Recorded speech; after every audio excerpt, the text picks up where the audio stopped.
Let's head to Caymanas Parkway. 2025 champion jockey Radish Armond rode a two-timer, including Legacy Isle, to victory in the future Christopher Armond Memorial Sprint as the curtains came down on the final race meet of the year.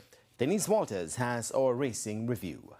Radish Armond, who had already wrapped up the jockey's title, ended the year with 128 wins. More than 70 wins over his nearest rival, Dane Dawkins. And he closed out the year in style, riding Gold Cup winner and two-time Mute Mile runner-up Legacy Isle to an impressive gate-to-wire win in the feature graded stakes open allowance event, going 5.5 furlongs for a purse of $2 million.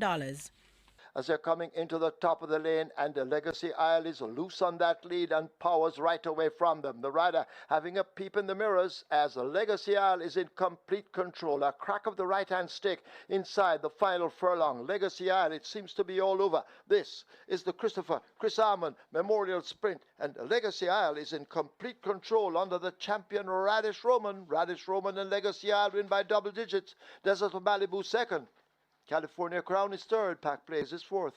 Conditioned by Ron Crichton, 3-5 favourite importee Legacy Isle won by an outstanding 12 lengths in a very good 1 minute 4 and 2/5. Radish knows this horse, you know, so just to get a good break, that's the main thing, and just left the rest to him. The trainer just told me that I know this horse very well, so you don't have to give me no instruction. One thing he asked me to do is just to switch him lead, which I don't have a problem to switch him lead. I just try to get a clean break, relax him as best as possible, and save him for the home stretch.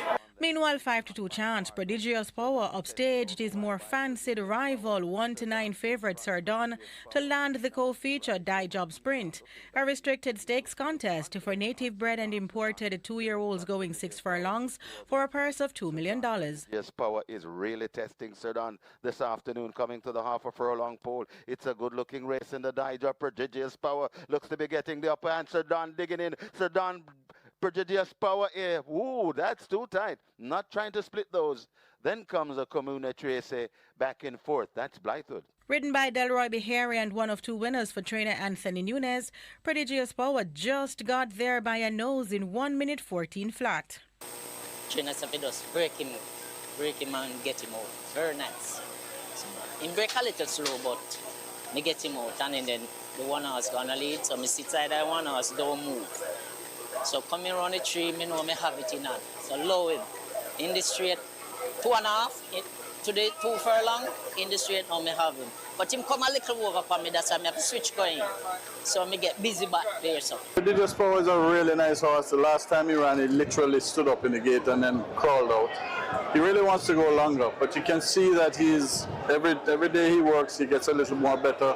He's filling out this big frame that he has. He really wants to go somewhere around 6-7 a mile. So, you know, we knew that we see him in the mornings. He's talented. And Don Quasey, with the jockey Demar Williams aboard for trainer Barrington Bernard, prevailed in the Vestia Trophy, a restricted stakes event for native bred and imported 3-year-olds and up, going over 7.5 furlongs, getting there in 1 minute 33 and 1 by 1.5 lengths. I'm very comfortable. It's a horse that I work most morning at exercise, so I know I will, like I said, and I'm very pleased. I'm very pleased with how she ran, because I know that she could run that way, and she ran very pleasing. The kid know her, so I tell him to just get outside, I tell him to just relax, and he knows the horse, so just ride him at his own way. Trainer Carl D. Anderson saddled the 2 winners. Racing continues next Thursday, New Year's Day. Denise Walters for TVJ Sports.